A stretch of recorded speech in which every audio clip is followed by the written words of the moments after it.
Movie Wars.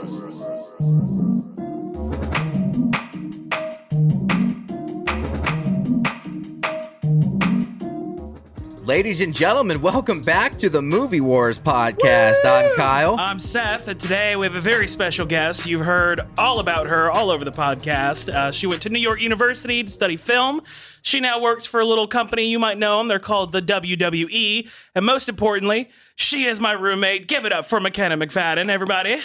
Hello. Welcome. Thank you for being here. So glad you're here. As a quick reminder, the format of the show goes as this. We go through film history. We're going to talk about randos, which are the most interesting things about the movie. And we're going to do the questions, which are just questions that we use to generate great convo. And we finish out with the war zone, which is just rapid fire scorecard. Yes or no, do we dig it? Are you ready? Yeah. Now that you're here with the WWE stuff, it's like, it feels like we got out the intensity.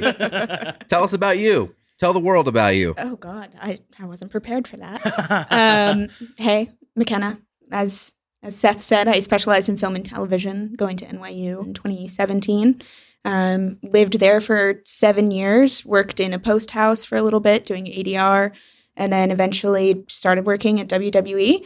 I do the music licensing, so I do everything from listening to music, pitching it, licensing said music, and then marketing it for whatever we're doing. Yeah. That's sick. Yeah. That's really cool. Yeah, thanks. Man, a lot of people, cool. that was a dream for a lot of people. That's awesome because I know that's a really tight-knit community, in terms of the people that work for those companies. So I know it's really tough to get It's a lot of lifers. Yeah. A lot of 30, 40 years Yeah. have been with the company. We're on 6 years now. Wow. I don't know. We'll see. We'll see if it turns into decades long. Yeah. Yeah. Loving it so far. Well, today we're wrestling with Once Upon a Time in Hollywood. I'm so excited. This is probably my third favorite Tarantino movie. So, yeah, I'm pumped to get this one. 'Tis my favorite Tarantino okay. movie. And, man, 2 weeks in a row, I feel really lucky after a massive hangover from the Snyderverse. 2 weeks in a row, we've covered, this will be the third film in two recording sessions of a movie that's in my top 50. So we're doing Training Day after this. Yeah. Okay. All in my top 50. Yeah, come back next week for Training Day. You know who else thinks this is Quentin Tarantino's best movie? Quentin Tarantino. I thought he said that he thought Inglourious Bastards was his best movie. He's gone Best back or and forth. favorite? Best or favorite? He thinks it's his best. Okay. He thinks this is his best film. Huh. Actually, one of our most viral clips on our Instagram is of him talking about how he thinks it's his best film. Oh, okay. And there's a ton of people that disagree with him. I'm reading in the comments.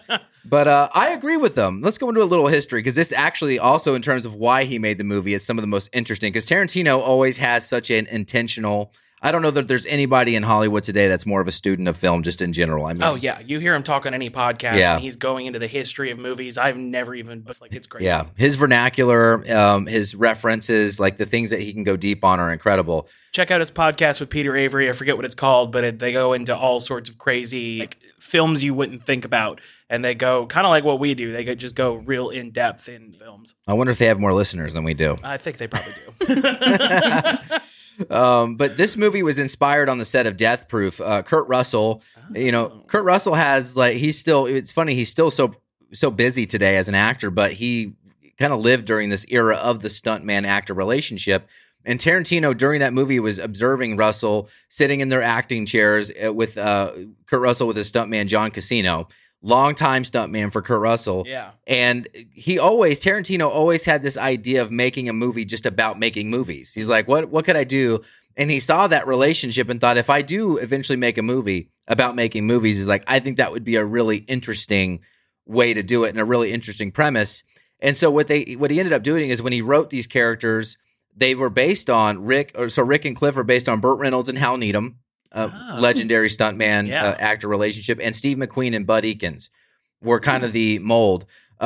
Rick himself is basically an amalgamation of 6 different classic Hollywood actors. Yeah. And I don't know all of them, but Quentin Tarantino was kind of pulling from this classic golden era of Westerns, black and white movies, kind of the golden age of the actor, and was kind of adding those to Rick's repertoire in terms of how Leo would act. So that's super interesting. So he also calls this an ode to Hollywood, an ode to a very specific era, which it feels like that. Yeah. I watch it and I think this is a great a great ode. It's a love letter. Yeah. Oh, absolutely. To When we were 60s watching it, Hollywood. oh yeah, when we were watching it together, I was telling her that like having just been to LA a few weeks ago and then seeing how he portrays it, it's really interesting to like have that juxtaposition of Hollywood in its golden era when everything did feel prestigious, and then going back, you know, a couple weeks ago and realizing like the place reeks of like it's a ghost town of a place that used to be this beautiful, prestigious place and is now just kind of.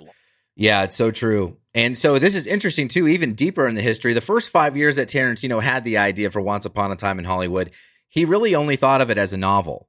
And so, there is a great novelization that I've read, and it's not actually which he did. He did the novelization. He did. He didn't hire that out to someone. Yep, and he actually says that what he'll do when he's done making films is he will write. He wants to write novels. That's cool. That's kind of his next phase. If he really is done, I still don't believe he'll be done. Oh, I think he'll be done after 10, and I think there's a reason he's taking because right now he's focused on doing a play. Yeah, like he's in the process of writing and directing a play.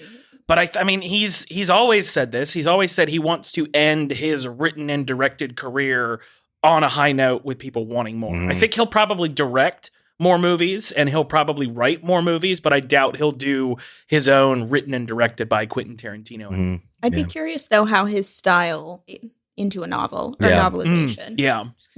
I don't know if I think he's specific to the film medium. It'd be very hard, I think. And a play might work similarly. Well, my experience reading Once Upon a Time in Hollywood was very much I couldn't read it without reading it in his voice. Yeah. It's like, I got it. It's all like, Rick Dalton, okay? What the fuck? Okay. He's like, go do some coke. And then, it's just like, it made it very hard. An acid cigarette. Yeah. It actually made it hard to read. Because I couldn't, every character in the book is like, and I'm just like, God, I got to expunge Quentin Tarantino's voice from my brain. It was really difficult. So that's great. Yeah. He's so specific, man.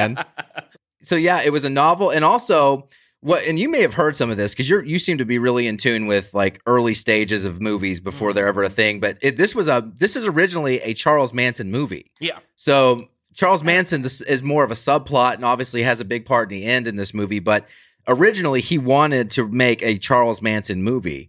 And he kind of was working backwards from that idea. But what ended up happening, he gets this stuntman thing in his mind, and it kind of changes. So the Charles Manson thing went from being the centerpiece to kind of being the kind of a side plot. Interesting. Okay. That makes a lot more sense. Yeah. Now. I do wonder when he decided to start doing these alternative histories. Yeah. Because, I mean, this and Inglourious Bastards are very prominently known for changing what actually happened. Like in Inglourious Bastards, they kill Hitler, spoiler alert, in the theater instead of him killing himself with Ava Braun later in time. And in this, obviously, Sharon Tate doesn't get murdered.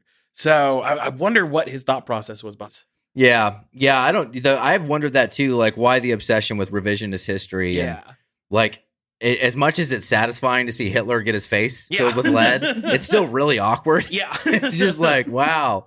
And what is the anybody want fried sauerkraut? Yeah. So good. Oh my God. I do think it's interesting because, and I know I've mentioned this on the pod before, but he does talk about how he makes two kinds of movies. He makes a movie that is within his kind of Tarantino universe. Movies like, I'm pretty sure he said Pulp Fiction is once the real world of his universe. But then he makes other movies like Kill Bill that are movies within the universe that those characters would watch. Like, I think he very specifically said like Kill Bill is a movie that Mr. Pink from Reservoir Dogs. So it's interesting to see this because I feel like it finally bridges the gap between what would be his real world and what other films are being.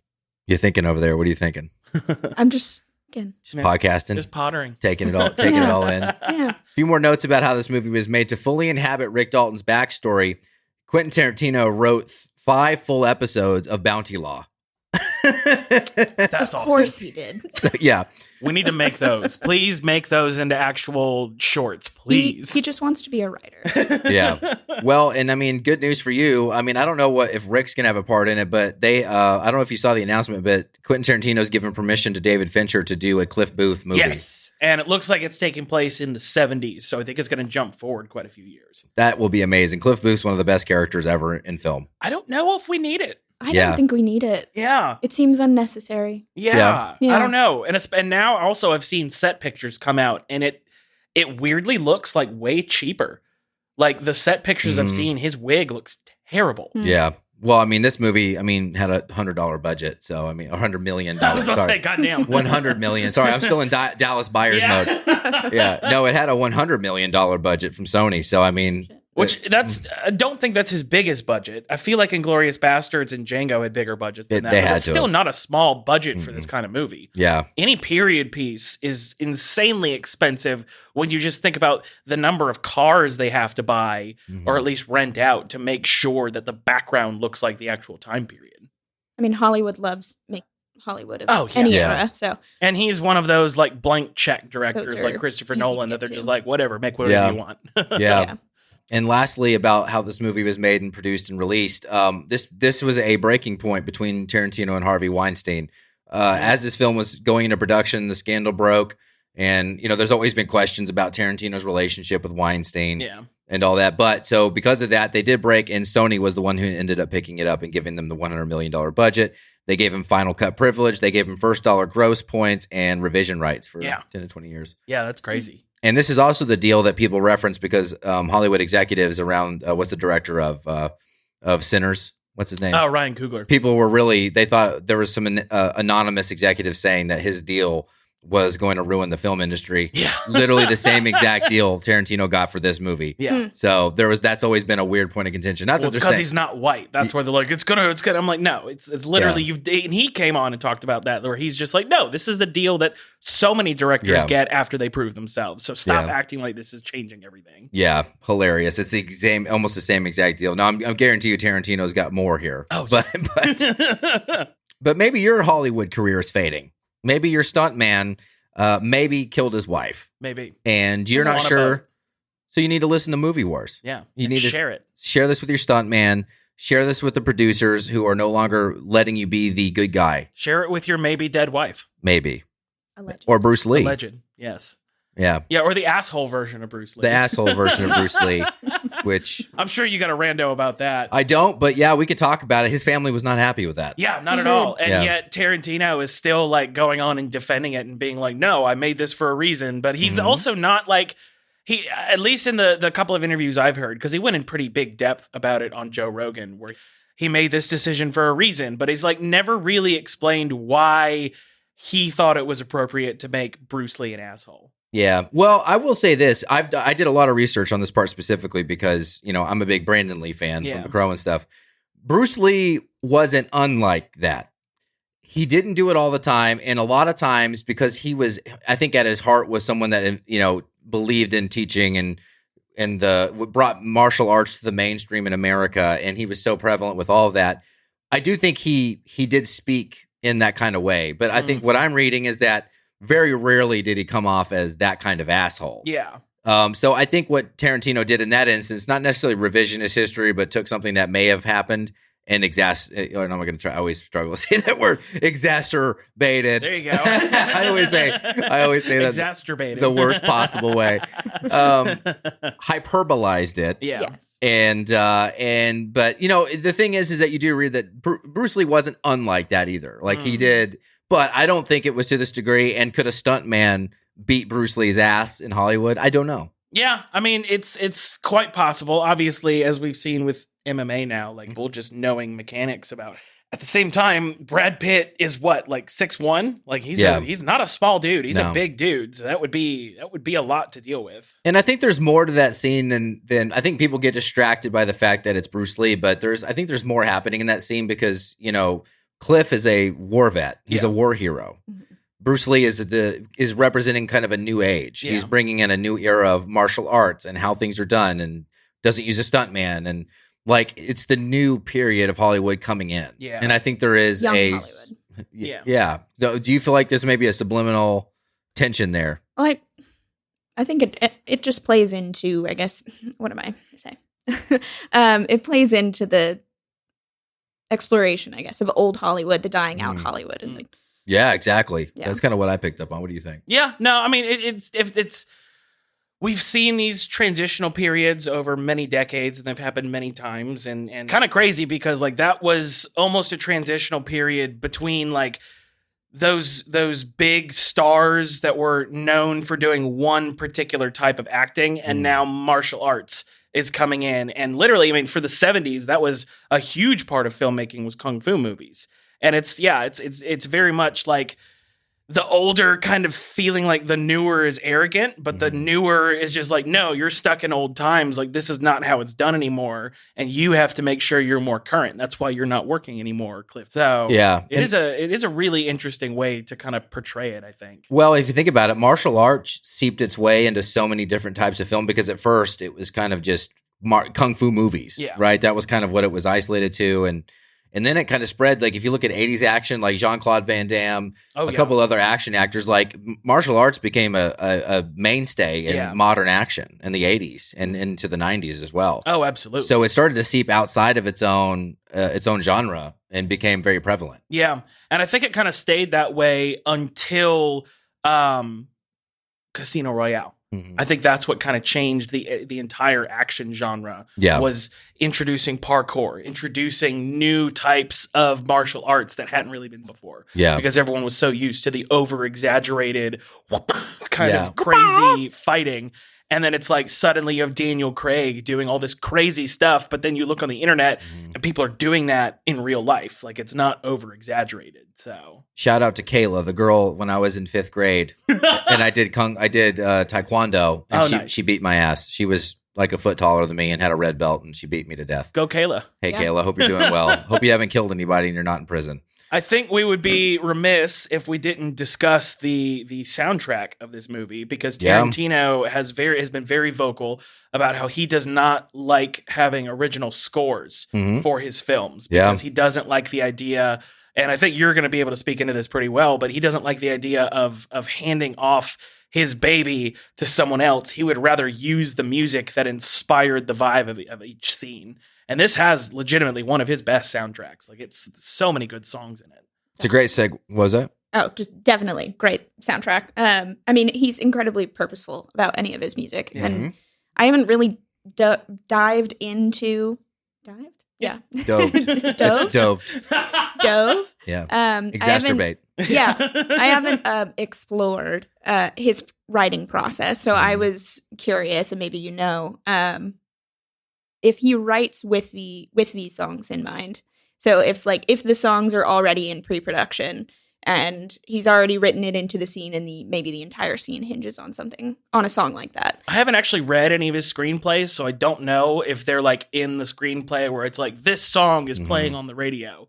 But I just, especially with how he uses the radio almost as the soundtrack delivery mechanism, because and I noticed this in Reservoir Dogs, like the only time in Reservoir Dogs there's music is when someone has the radio on. And it transitions sometimes between scenes where people are listening to the same song. And it happens in this a lot too, where they're listening to the same song on the radio. So I would very much guess he's got at least a style of music. Yeah.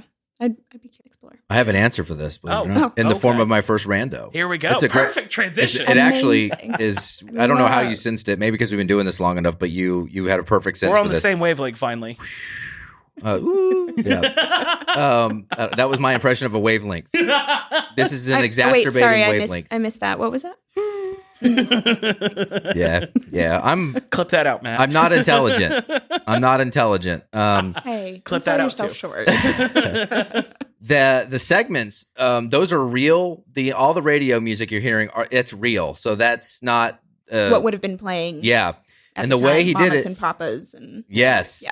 And it's called KHJ, and he said that was very much the radio that played when he was a kid in the area during this era. Oh, that's cool. And he went out and found, because he said they don't keep these tapes around, so he had to go out and find some like 12-year-old recorded tape that somebody kept around. And he said that he found it eventually that someone had these tapes laying around that did record it and keep it. And so everything you're hearing is really what was being legitimate played. Recordings. That's so cool. From the radio. That's cool. Those are the real radio recordings. That's awesome. Yeah. When was he born? I mean, I'm assuming he was born in the 60s? I think, like 50, maybe 59 or 61, something like that. Okay. Yeah, then he would very vividly have remembered that type of stuff. That's really cool. Yeah. I'm curious how the licensing went down for that. I am too. Yeah. I'm sure you have I'm sure your brain is really moving. It's like. Because, I'm assuming he would have to license the song and the broadcast, like, separately. Like, anytime there's a DJ talking, he would have to license that. But would they have to license it if that company no longer exists? I think they'd have to find an estate or find a company that essentially bought out that old company. Do you know if there's like a fair use situation where it's like if the copyright holder, be it the entity or the person, doesn't exist and no one else has been able to get their hands on the copyrights, does it just fall into fair use? No. I think you could if you wanted to use it. If you can't find anyone, you could probably use it and then just risk the potential of somebody coming after you. But nothing really falls into public domain or free use until 70 years, I think. I think it's 80 years after the death. Yeah, in the US, after the last estate holder. Yeah. Something like that. Beethoven would be pissed.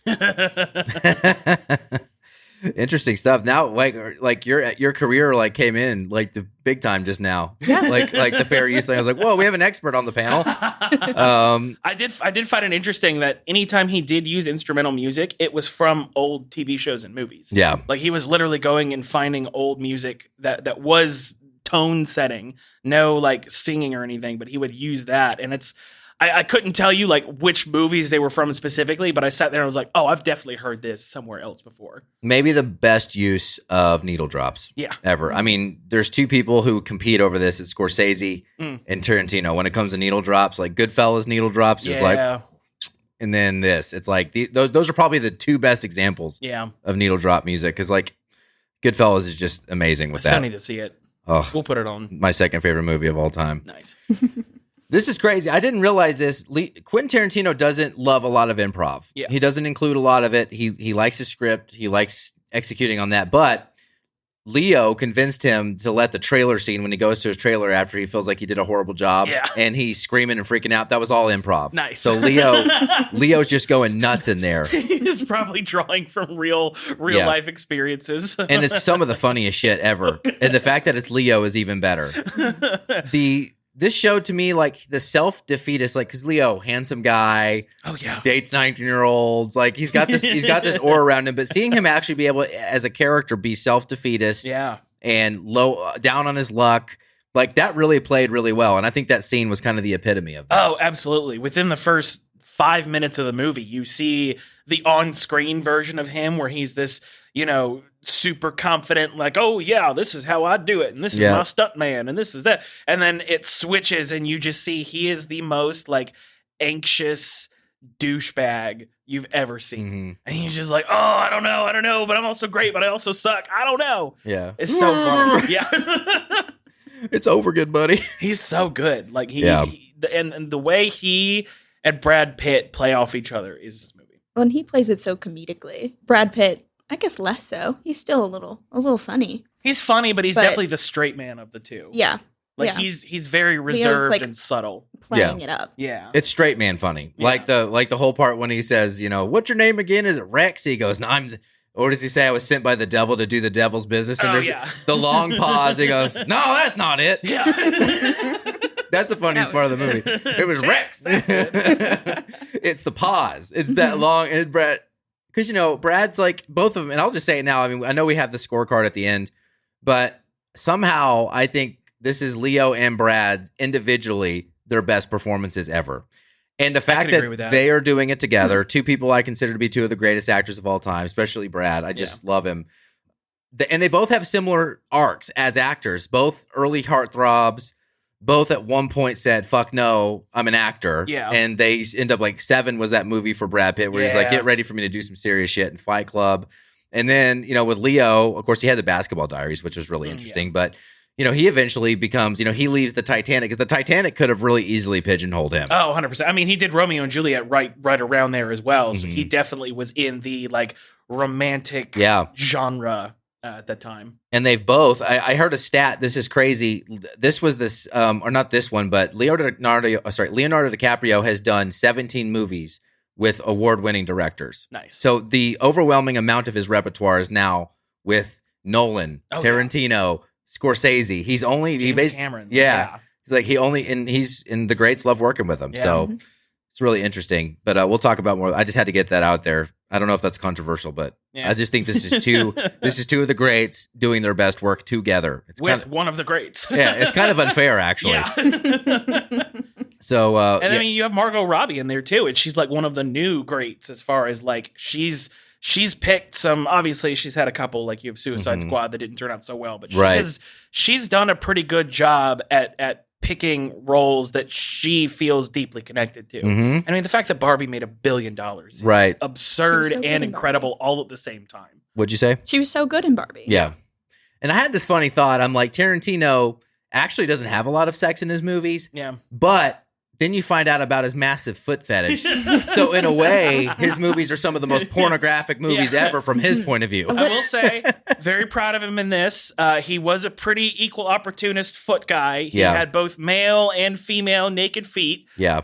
Though we did notice all the guys' feet were pretty clean and all the girls' feet were gross and dirty. Nice dirty feet. Yeah. They were excessive. Like, was it Margaret Qualley? Right? Qualley, yeah. Qualley, was it her feet on the window? On the windshield, yeah. No. Yeah. I did not like that. Full on hippie. Gross. It conveyed that. I thought it was just completely unnecessary for Margot's scene in the theater. Oh, yeah. Like, for her feet to just be up. Like, because I'm just like, I hate those people in general. That's disgusting and incredibly rude. I don't want to be sitting behind you and just see your feet in the middle of the screen. Like, come on. Great segue into the final rando. This is super micro. So to me, most of the information that I loved was in the history, right? Yeah. But so Margot Robbie as Sharon Tate picks up a copy of a book called Test des Ubervilles. I think that's a French title or something, in the bookstore. And she gave that to Roman Polanski. So in real life, she gave that as a gift to Roman Polanski while they were in Europe. The real story. She told Roman Polanski, she was like, this is a movie I would love to star in, this book. And then she was murdered in real life. So that's why Polanski went on to make the movie Tess, because it's a dedication to Sharon Tate. Oh, okay. Yeah. I don't know if this is in or around the time where in Jack Nicholson's house, he, did the thing that got him kicked out of the country permanently. But what? Yeah, I think she was 14, 13, I don't know. 13, like that. But in Jack Nicholson's house, which was Marlon Brando's house. Really? Yeah, still lives in Marlon Brando's house.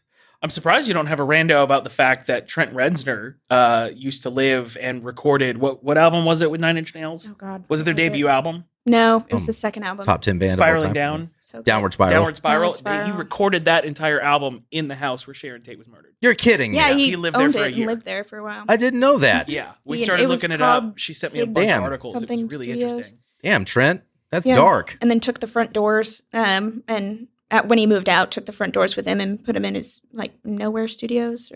What a wild guy. But he moved out because, by total happenstance, he ran into Cher. And she was like, don't you think it's fucking disrespectful for you to be living in that house and be doing... You're profiting off my sister's death. Yeah, and he said it fuck more. I actually am not surprised. I'm a big Nine Inch Nails fan, and just everything I've read about him, I mean, he was raised by his grandma. Like, he had a very, very kind of lonely, weird childhood, was a heroin addict, and I could see that. Just, I don't know him personally. Yeah. Just, Pat. Would love to meet you. Hey, Trent, I'm not going to be able to make the show on the 8th, but I'll see you next week at the diner. The show last night was great. Really good stuff. Apparently, they're on their best tour ever. Like, apparently, this new tour is killing it. Incredible. Have you seen? Oh, I went. Yeah, I went last night.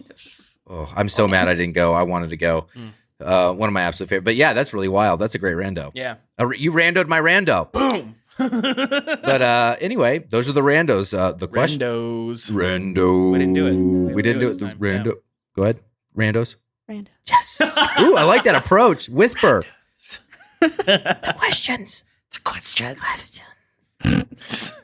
I got 2 of these for each actor, but is this Leo's best film? No. What is Leo's best film? I am personally pretty fucking partial to Inception. I knew you were going to say that. And sure, he's probably had better stuff since, but that one, just seeing him, who had really come into his own as an actor, but then he started working with Christopher Nolan, and the two of them really ended up collaborating on the finished story of that. I think because he was able to bring that storytelling expertise to it, it added a whole other layer. Also, they came out the same year. I think that totally destroyed Shutter Island. I think Shutter Island, while good, nowhere near as good, especially with the kind of mind-fucky type of ending with. I think Inception's way better, and I think he brought more depth to the character in Inception than I've seen him do in a lot of other movies. Oftentimes he is accused of just playing the same character over Yeah, he and does. over again. He gets that. And I think Inception, and I mean this is close. This is because this is a very, very weird character for him in his repertoire film. But yeah, I just think there was a little more depth in Inception.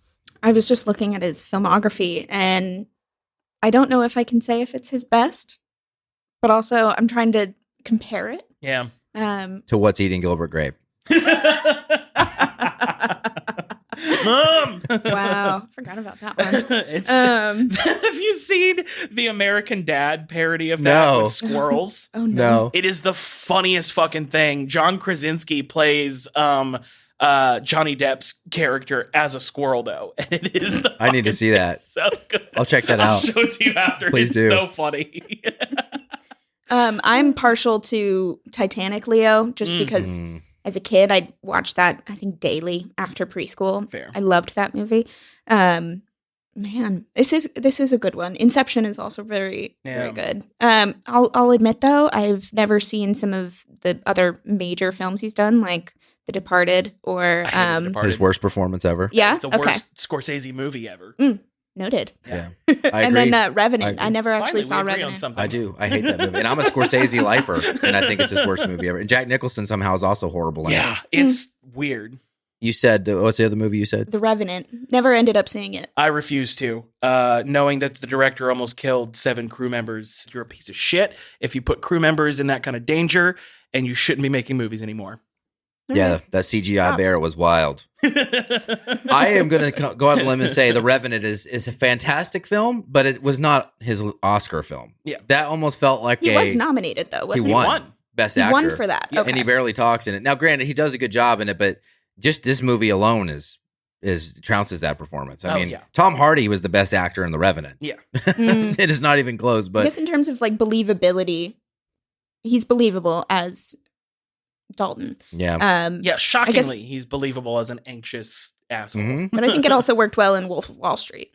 Yeah. I think he did a great job. He was, I think, something that's very different from anything Yeah. we've normally seen out of Leo. He kind of had a similar like reconnaissance that Matthew McConaughey had, where Mhm. he just like for a solid 5 years doing like Inception, Wolf of Wall Street, Revenant, like just all these top notch roles. hmm Yeah. I'm going to go out on a limb and say absolutely his best role. I love Inception. Funny enough, one of my favorite roles is when he was younger, which was Basketball Diaries, which was actually for his early career before his pre-Titanic. Yeah. Yeah, he was a baby. Plays a drug-addicted basketball player. Back when he was age appropriate to date 19-year-olds. Yes, back when he was closer to his preference. But yeah, I think he shows a dynamic here that I haven't seen with the anxiety, with him being down on his luck, the way he plays off Brad. There's so much here. I love it. Even the ones where he's alone making a margarita. Like even just his energy and listening to headphones while the murders are almost happening in the house. There's just a lot of nonverbal here too. And honestly, one of the best scenes I think in film history, not just in this movie, but is the scene where the little girl tells him that's the best acting she's ever seen. It's so good. Every time that damn scene gets me. It's beautiful. And I feel like Leo's tears are believable. Him acting as an actor, is kind of a weird seam in the simulation that is life. And it's really good. Like the scene where she says it's the best acting that they're filming together is really good. And Leo is really good playing a guy. Yes. And I just think there's a lot of layers and dimensions. I think it's not even close. And he's had a lot of great roles. Yeah. And I'd say it's top 5 for me. Yeah, it's good. And I don't know why. I just the first time I saw this movie, it impacted me. I just was really impacted by Leo's performance here. As someone that aspires to be a creative and an artist and succeed at it, watching someone as a struggling artist, although it's a little hard to separate from who Leo really is, it resonated with me. It's interesting how the world moves on to me. And I think what he killed in this movie was the world will move on from you. Yeah. And some people evolve and some people continue. Like Keanu Reeves has been a successful actor, and he's created a franchise basically in every decade for the last 50 decades. Well, he doesn't age. He doesn't age, and he gets nicer. He is immortal. And now Gen Z is in love with Keanu Reeves. It's just, as they should be. Because he's the best. Because he's the best as an actor and a person. Yeah. But that's rare. Yeah. And this movie nails it down, whether you're a writer, a poet, a musician, Like, you can evolve, and some people do, but some people don't want to evolve, and they just want to do what they want to do. Yeah. And I think this movie really, I think Leo so perfectly plays that a guy who's like, I'm not relevant, but I am an artist, and I am good at what I do, but how do I exist in this world that's changed? Yeah. I love that. I think I prefer his performance in Django, but I definitely can admit that this is some top-notch shit from him. What's hard about Django is just how he's perfect and so hateable. Yeah. Once he pulls out the skull and starts pointing, you're like, holy fuck. He is great meme content, though. Yeah. Oh, yeah. Absolutely. Maybe the most used meme I've ever seen. Yeah. Is It's either that one from Django, or or the one from this movie of him pointing. Yeah. I love that. So good. Is this Brad Pitt's best? No. No. It's Great. again, great, but not his best. Particularly distinct. Yeah. I mean, he's so understated and subtle in this role. I mean, even with the weird what's in the box moment, I do think his performance in Seven is really crazy. It's phenomenal. It's so good. I do love him in Inglourious Bastards. And weirdly, one of the only guest stars I really liked on Friends. Yeah. Oh, he's really he great. was a great, Yeah. great guest star. Especially since he was dating Jennifer Aniston at the time and they hated each other in the show. It was funny as hell. Yeah. But yeah, I mean, I might even put Fight Club over this as far as his best performance. I don't think Fight Club would be his best one, but it would be. It's a great performance, though. Yeah, I think this might be top 6 for me, but those others are probably 5. Yeah, if you ever want to eat one of them sauerkraut sandwiches again. Yeah. What about you? What do you think? No, not his best. But again, I don't know if I could name his best. I think, though, as Tyler Durden. It's pretty great. Great role. Say what you want about that movie. And that movie, and you and I have talked about this a lot, like, it was a great movie, and then Society. Yeah, and then Society kind of ruined it up. Yeah. And they don't, and it's like, you guys don't get the purpose. Now, I'm an avid Chuck Palahniuk reader, and I've read that book like 3 times. So I'm like, I get it, man. Yeah. So, but like seeing like bros kind of be like, oh yeah, Fight Club. It's like, dude, that movie's about you, bro. Your dad works for JP Morgan, you know? It's like the people who very much like idolize Patrick Bateman. I'm like, no, this is literally making fun of you. Yes, this is literally the antithesis. This is what he thinks of you. Yeah. Again, it's crazy to say it, and I don't take these words lightly, but Leo's best, Brad's best. Here's where I actually give the edge to Brad a little, just as an actor in general. One thing I forgot to talk about in Leo's thing, and this is one area where Leo hasn't conquered yet. He's never done just a straight up, not that I'm aware of, low budget indie film. Can you think of one? Keep talking. I'm gonna do some digging. Christian Bale, Brad. So here's where I'm going with Brad Pitt. The Assassination of Jesse James. I didn't see. Oh, I haven't either. It's one of the slowest movies, but it's gorgeous, and it's Casey Affleck. It's so well written. It's so beautiful. And Brad Pitt is just like, he barely talks in it. And it's just, Brad has shown where he can go places. And I also think Brad has the best duds, like Interview with a Vampire, being a dual vampire with Tom Cruise. I also haven't seen, and I need to this Halloween season. Yeah. And even in the movies where he was a heartthrob, you know, Legends of the Fall, A River Runs Through It. Troy. Good movies, but, you know, what'd you say? Troy. Oh my gosh, Troy. It was the ass end. Gilbert Grape is 100% a indie movie. Technically indie? $11 million budget. Oh, I didn't know that. Yeah. Interesting. But Brad wasn't in it. Oh, no, you're Leo. For Talking Leo. about Leo. Yeah. I'd like to see him as an adult, though, do one.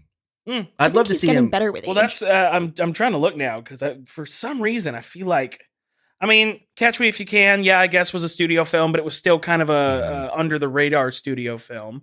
And it lives on TBS. Was J. Edgar not a independent movie? No, I don't think so.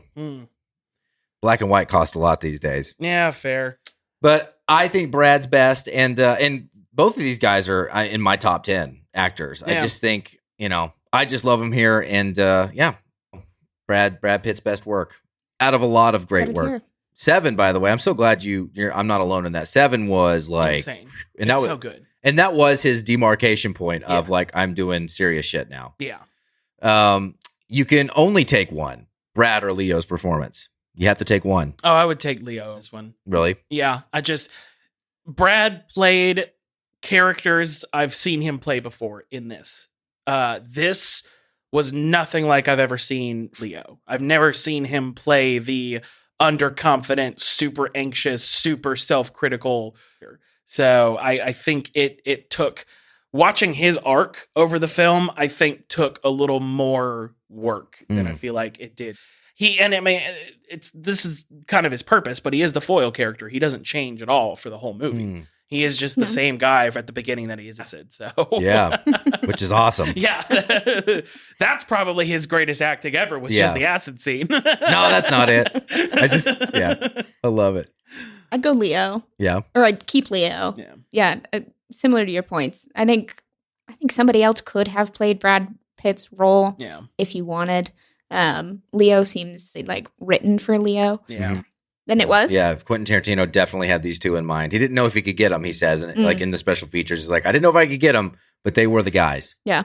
Granted, he'd worked with both in such big capacity before. Cool. Yeah. Pay me what you can. Yeah, and a lot of people do take pay cuts being Quentin Tarantino movies. Same with Christopher Nolan movies. Yeah. Yeah. They just want to be a part of it. Exactly. Yeah, I do, even though my favorite performance is Brad's, I do say Leo has the better performance. Yeah. I think Brad's perfect. Yeah. And I think Cliff is probably one of my favorite my favorite Tarantino character ever created. Okay. He's funny. I love the physicality. I love the mystery of did he kill his wife kind of looming over, and him being the one that confronts the Manson children while on acid was just so perfectly done. Yeah. But Leo does the full range. And once I found out that trailer scene was improv, and Tarantino does not allow improv really in his films, it was one of the best improvs I've seen. It was hilarious, believable, self-defeatist. I do give it to Leo, even though Brad's is my favorite. But his range here was perfect. Are these the best driving scenes in any movie? No, Drive. But think about these dude, it's so the wind, the radio, every driving scene. I don't like to drive. Yeah. Like if I ever got rich, the first thing I would do is get a butler to drive me around. I would rather live in a trailer and have a butler, than live in a mansion and have to drive. Like that's how I'm built. But the wind and the streets and the sun and the radio that's playing. I mean, those driving scenes are still Drive for me. Yeah, Drive is the best car movie there, I think. I tend to agree, actually. Yeah, I don't know. There's just both are set in LA, but very different times of LA and very different vibes of LA. And yeah, I think Refn nailed it with Drive. Yeah, you know how I feel about Refn. I do. Yeah. What do you think? Did not see Drive. Huh? No, I'm just. I need to fix that. Maybe drive your ass to the video store and go pick up a copy. Hollywood Video. Yeah. To be quite honest, to answer your question, I don't remember like any of the driving scenes, so I would say no, they're not very distinct. Okay. Well, yeah, that's an answer. Yeah, that's an answer. I don't recall them. Oh, they're driving. I'm just kidding. They're driving. There's music. I guess maybe it's that. It's like there's nothing. I mean, the only one you've pointed out this whole time was Margaret Qualley's feet on the windshield. Yeah, it was just the feet. Yeah, and the armpit hair. Yeah. Well, whatever. That makes sense. You do you, but like, also you're just asking to get your leg bones like through your chest. Yeah. Oh yeah. If you have your feet up on the dash. Not a good look for a person. I mean, granted, they didn't have airbags back then, so she would have just gone straight through the windshield. I love that. All right, last question before the final question. Quentin Tarantino thinks this is the best movie he's made. Yeah. Is it the best movie he's made? Not for me. Top 3, absolutely. Yeah, Django is way better. Now that I've seen Reservoir Dogs actually takes number 2 for me. Reservoir Dogs is so well done. The way that he kind of starts the story where you're like, what the hell is happening? Yeah. And then you get into the meat of the story and it all slowly unfolds itself with very tasteful flashbacks. Nothing felt egregious. Nothing felt out of place. Like it's so good. But Django, 100%.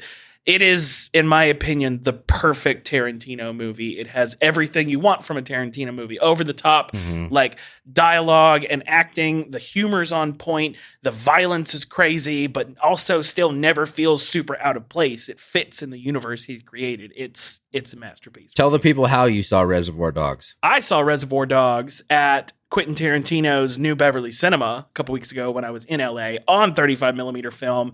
At midnight. I definitely fell asleep at least once just because it was 1:00 in the morning and I was a little drunk from having to kill like 3 hours of time between dinner and that movie. Thoroughly enjoyed myself. It was an incredible experience. Met some really fun people that we were all just chatting before the movie started. Like it was so good. If you have to wait to see the movie your whole life, you saw it the right way. I think so. I definitely, the only way it could have been better is if Tarantino showed up and did a Q&A, which I found out. So they released the movie in, I think it was 93 when the movie came out. And as soon as it was out of its regular theatrical run, that's when the New Beverly, before Tarantino had anything to do with the theater, they picked it up for its indie release afterwards. And without telling anyone, Tarantino and the entire cast showed up to do a Q&A. Wow. And just as soon as the movie ended, obviously he came in and told the owner, he's like, hey, let's do this. But like just walked up on stage with the cast. Like everyone was there. Tim Roth, Michael Madsen. And yeah, just did a Q&A at the theater. He showed up and was like, listen, okay, this is my movie, okay? We're going to do Q&A. There's nothing you can do about it, okay? I just did a whole lot of coke and, there are your feet. You got any feet? R.I.P. Mike Madsen. Yeah, who had a wonderful little cameo in this one. Yep. Yeah. He's so good. Tim Roth was in the movie and his scene got cut, and that's why he was special thanks and credited, uncredited at the end. So sad that he's dead. Yeah. Tim Roth? He's no, dead. Mike Madsen. Oh, yeah, Mike Madsen. Definitely. I was like, Tim Roth's not dead. Yeah. All the people who died, I'm sorry. Except for that one. We're not sorry about that guy. Here's something comforting. More people have died at this point than have lived. It's true. So let that be a comfort to you. Yeah.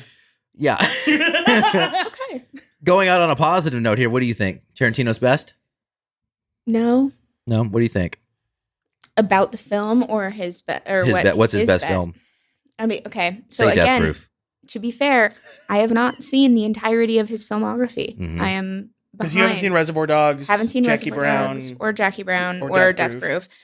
Is But there a you've seen- second Kill Bill? I saw Kill Bill Volume 1. There's volume. They're 2. lumped together though, and It's one Okay. long movie.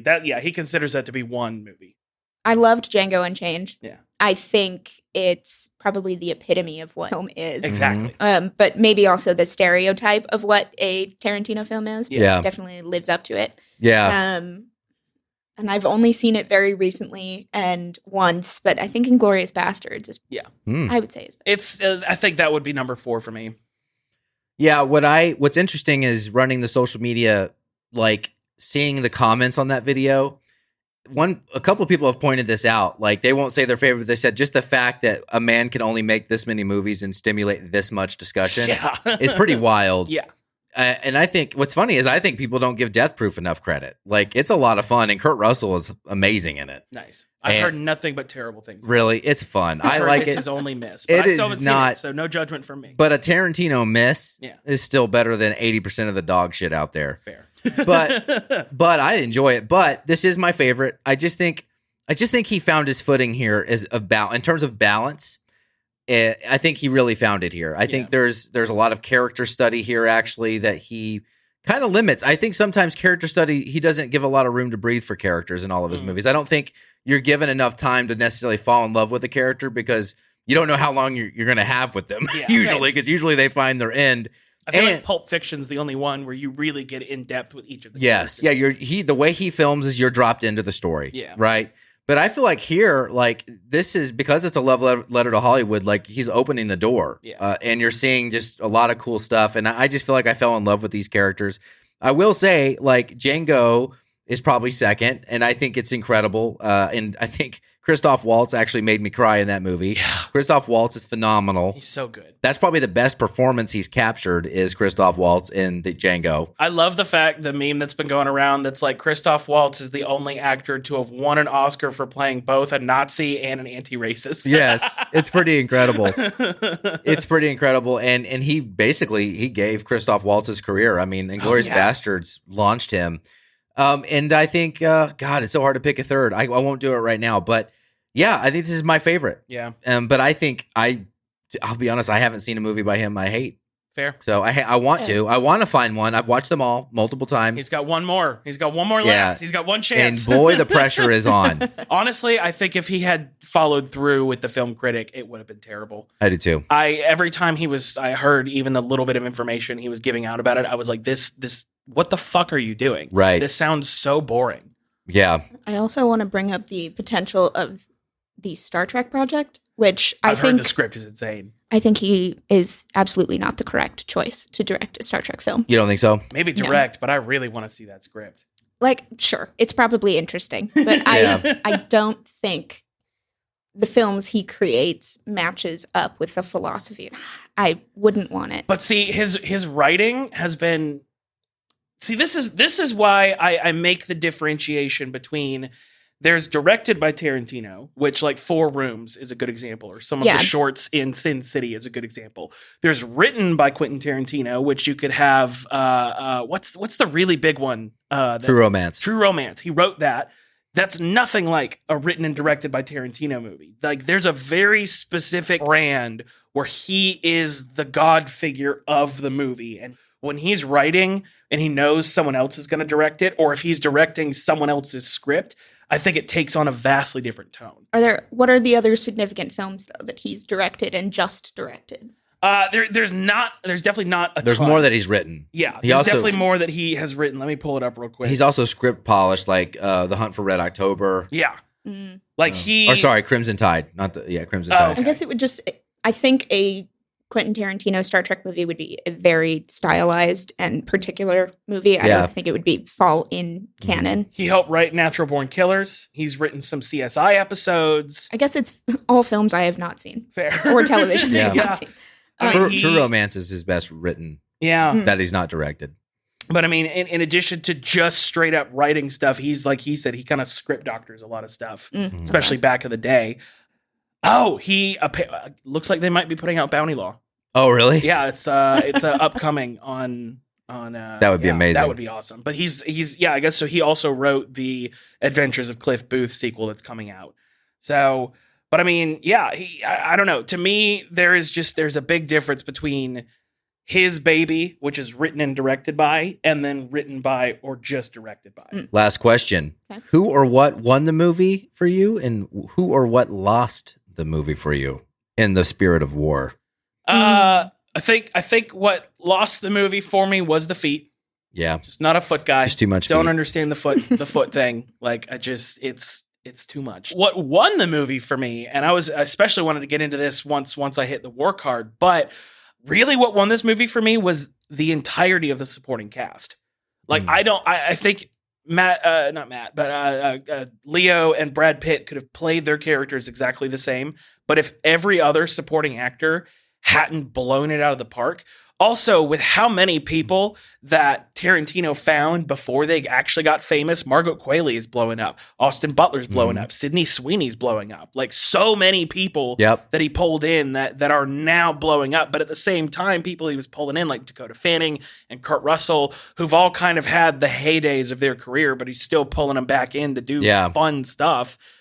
I think that's really what sold the world for me was the fact that every other character, everyone just nailed it. What lost for me, and we had talked about this when we watched it, was the inconsistency of style. I'm trying to find the right words to call it what it is, but I guess what I didn't like was there was not enough of Kurt Russell interrupting and like breaking the fourth wall to tell us like why Leo's character was like not cool, why he didn't like him. Yeah, I think it literally happened twice. Oh, Cliff. Yeah, like it Cliff. just that felt inconsistent. I felt that something of the either breaking of the fourth wall or like making some sort of meta commentary or like the captions. Yeah, needed to happen earlier and maybe in a smaller way to introduce like, okay, this is the kind of film we are. Like we are going to interrupt you and interrupt the story to tell you something else. Yeah. That felt inconsistent to me also, with the kind of, I guess, interstitial titles. Yeah. I think we only got them at the Playboy Mansion and then introducing the three people who were at the party who we'd like never see from again. Like, sure, you set a setting, but that doesn't appear anywhere else in the film. And or even later in the party scene. Yeah. Like there seems to be like significant people talking. Or there's that one scene between the two talking about everyone else. Yeah, everyone else, or Pitt's character. Yeah, it was inconsistent. And he's known for his style and stylization, and it just didn't feel complete. And I don't know if that was maybe it was cut out in editing.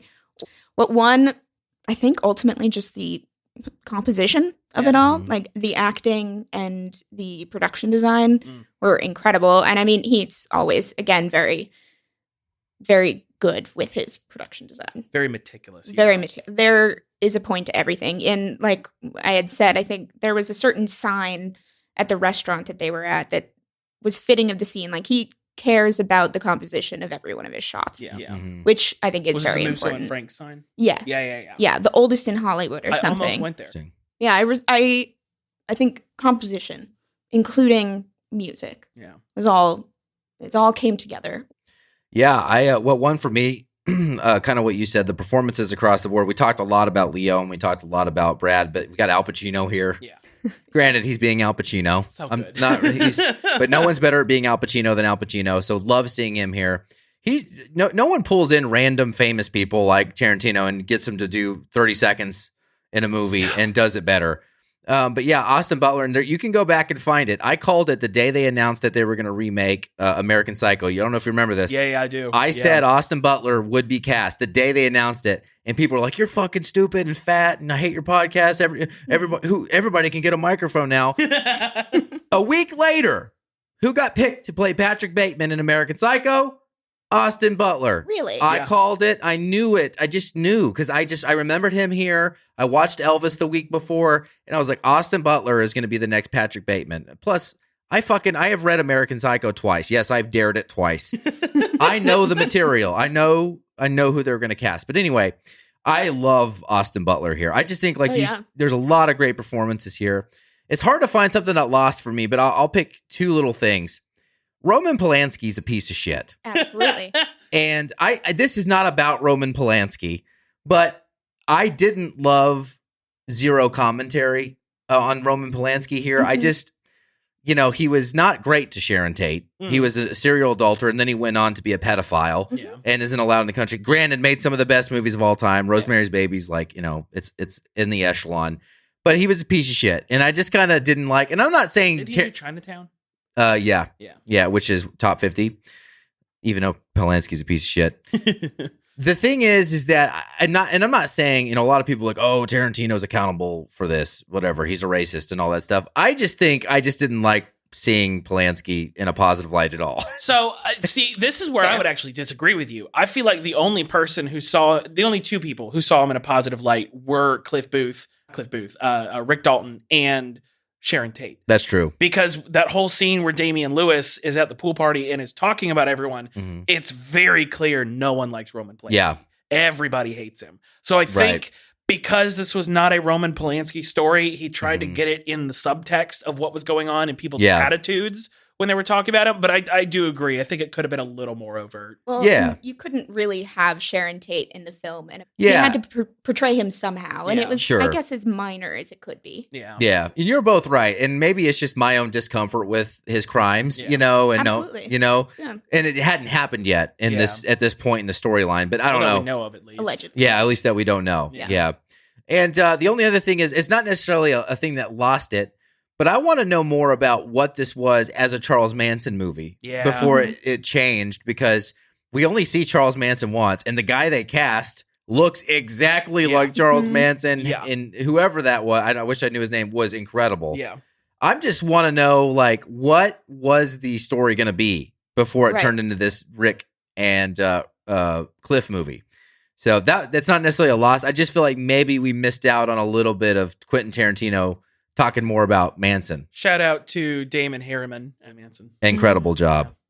I will say, though, I did appreciate that they filmed at Spawn Ranch. Yeah. Yes. And Tarantino said he wanted it to look like the Texas Chainsaw Massacre.